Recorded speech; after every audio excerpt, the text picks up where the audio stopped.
Good morning, everyone. My name is Dr. Abhinav Raj. I am an assistant professor in ENT from Santosh Medical College and Hospital. Today, I'll be talking about acute otitis media. So, firstly, we'll be talking about acute suppurative otitis media. What is acute suppurative otitis media? It's an acute inflammation of the middle ear cleft by pyogenic organisms. The most common etiology it's common in infants and children of lower socio-economic group. It's also a disease followed by a viral infection of the upper respiratory tract. The routes of infection, which is the most common cause leading to an ASOM, is via the eustachian tube. The infection travels via the lumen of the tube or along the subepithelial peritubal lymphatics. Eustachian tube in infants and the young children is very short, wide, and more horizontal, thus accounts for higher incidence of infections. And also, the other causes could be swimming and diving, can also force water through the tube into the middle ear. The other route of transmission could be via the external ear. So, any traumatic perforations of the tympanic membrane due to any cause open a route to the middle ear infections. The very uncommon route could be a bloodborne infection. So, the predisposing factors leading to ASOM could be a recurrent attacks of common cold, an upper respiratory tract infection, exanthematous fevers like measles, diphtheria, or whooping cough. Infections of the tonsils and adenoids can also lead to ASOM. The other predisposing factors could be a chronic rhinitis and sinusitis, any allergy of the nose, tumors of the nasopharynx, packing of nose or nasopharynx for epistaxis, and also a cleft palate. Coming to the bacteriology of ASOM, the most common organism in infants or young children, which accounts for 30%, is the Streptococcus pneumonia. The other 20% constitutes of Haemophilus influenza, and the 12% consists of the Moraxella catarrhalis. Other not so common, uncommon organisms could be Streptococcus pyogenes, Staphylococcus aureus, or Pseudomonas aeruginosa. Talking about the pathology and the clinical features. The first stage is called as the stage of tubal occlusion. It is the stage in which there is edema and hyperemia of the nasopharyngeal end of the eustachian tube that blocks the tube, leading to an absorption of air and negative intratympanic pressure. There is a retraction of the tympanic membrane and also effusion in the middle ear, but fluid may not be clinical appreciable. On conducting a tunic fork test, we see a conductive deafness. The symptoms include deafness and otalgia, whereas on signs, you can see the tympanic membrane is retracted with the handle of the malleus, assuming a more horizontal portion, prominence of lateral process, and there is a loss of light reflex. Coming to the second stage is called as the stage of pre-suppuration. If tubal occlusion is prolonged, pyogenic organisms invade cavity, causing hyperemia of its lining. Inflammatory exudate appears in the middle ear, therefore tympanic membrane becomes congested. Clinically, patients may present with marked earache, disturbed sleep, throbbing nature, deafness, tinnitus. Only complained. Deafness and tinnitus is only seen mostly in the adults, and also the children may have very high fever. Conducting the tuning fork test, again we see a conductive hearing loss. When we do an otoscopic findings, we see that there is a congestion of the pars tensa. There is a leash of blood vessels appears along the handle of the malleus and the periphery of the tympanic membrane, imparting it like a cartwheel appearance. Later, this tympanic membrane, including the pars flaccida, becomes uniformly red. Coming to the third stage, which is called as a stage of suppuration, there is a formation of pus in the middle ear cavity and the mastoid air cells.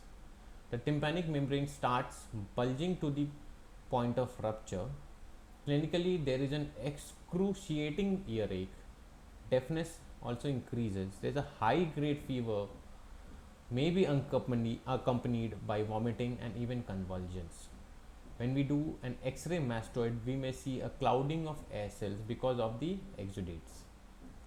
On otoscopic findings, we see the tympanic membrane becomes red and bulging with the loss of its landmarks.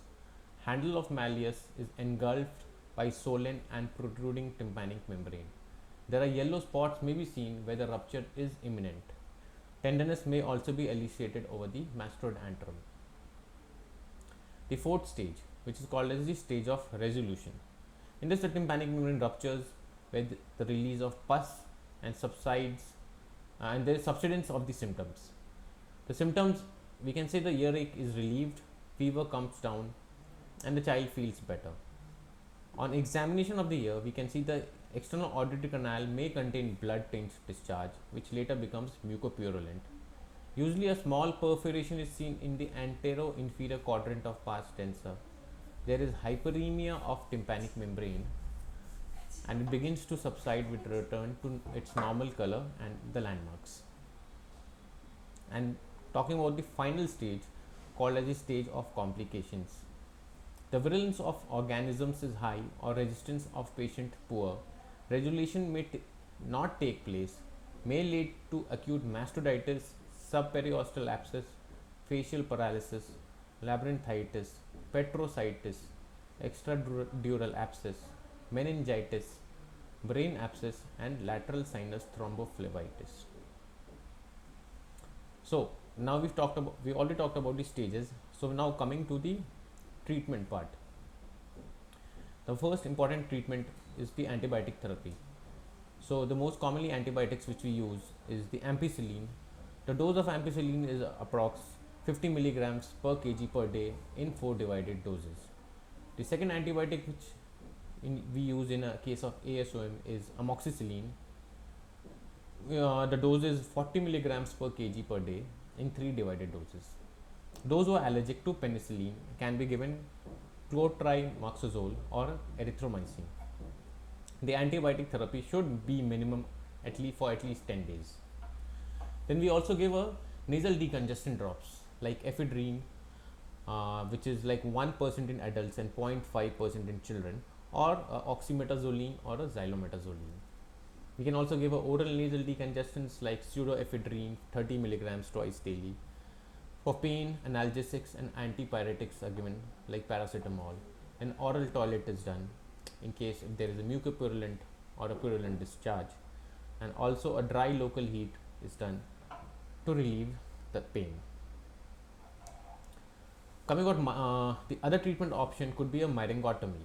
In this, basically a small incision is made in the tympanic membrane.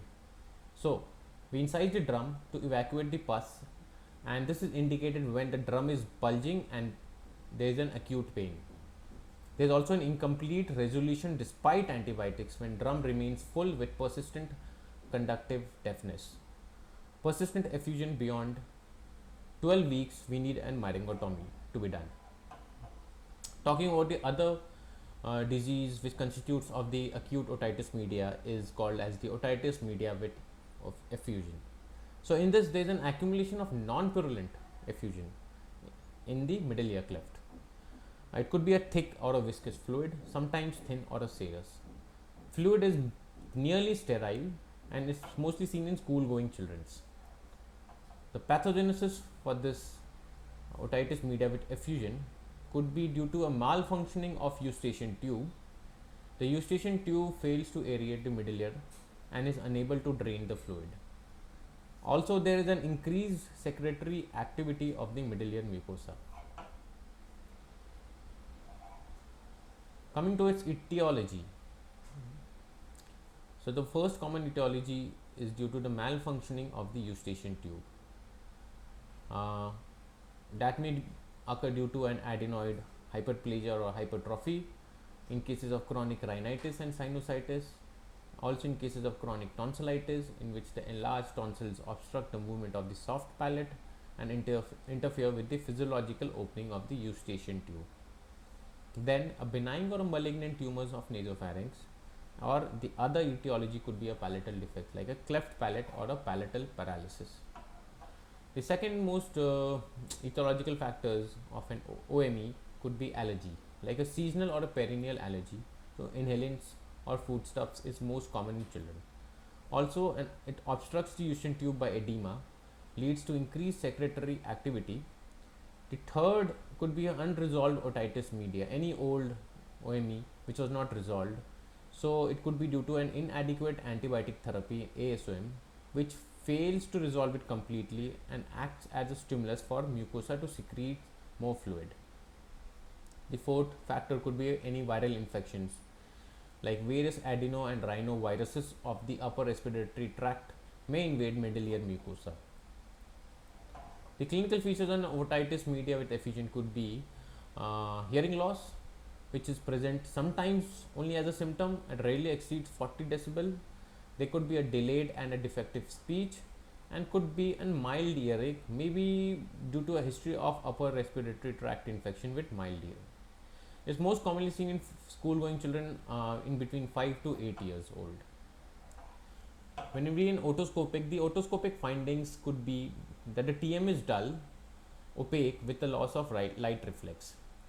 It may appear yellow, grey or bluish in color. There is a leash of blood vessels may be seen along the periphery of the tympanic membrane or the handle of the malleus. May show varying degrees of retraction. Also may appear full or slightly bulging in the posterior part due to effusion. Fluid levels and air bubbles may be seen, and also the mobility of the tympanic membrane is restricted. When we conduct a hearing test, the first common test we do is a tuning fork test. So in a tuning fork test, we elicit a conductive hearing loss. When we do an audiometry, a conductive hearing loss of 20 to 40 decibel is seen. Also we do a impedance audiometry to see the status of the ossicles. Other objective tests are done which are useful in infants and children. Presence of fluid is indicated by reduced compliance and a flat curve with a shift to a negative side in case when we do an impedance audiometry. And also an extreme mastoid is done. So we see a clouding of the air cells due to fluids. Coming to its treatment.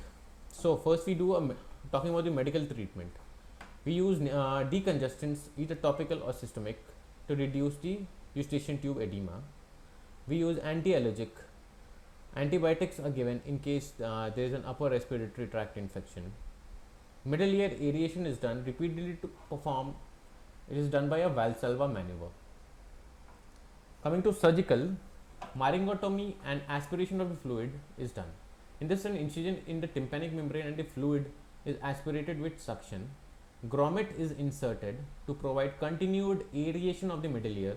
It is left into place for weeks and months. A tympanotomy or a cortical mastoidectomy may also be done. The surgical treatment of the causative factors like an adenoidectomy or tonsillectomy and or a washout of the maxilla antrum could be done. Thank you.